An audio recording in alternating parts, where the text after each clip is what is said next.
It's just a tool. It's just something you do. It's just a movement. It's an input.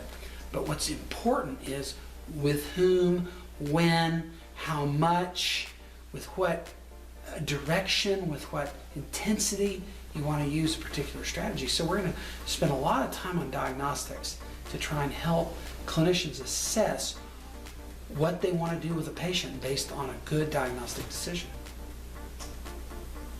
How do you make a good diagnostic decision?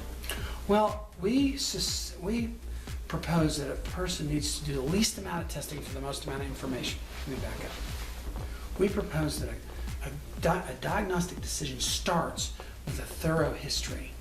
We want to ask fundamental questions and step back from the answers to those questions and look for a pattern in their presentation, in their history.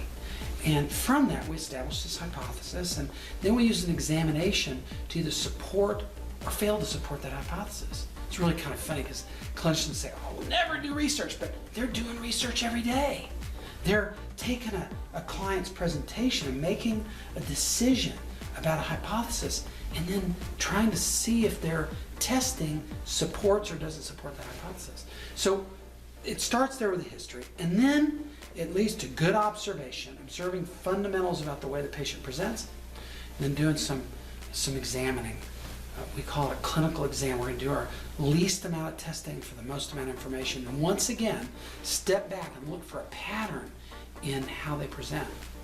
Those tests are, of course, based on the evidence. There are colleagues of mine that are spending their careers testing the clinical accuracy of good, sound clinical tests. So we're going to use the tests that have the strongest clinical accuracy. We're going to assemble them in an organized, systematic fashion.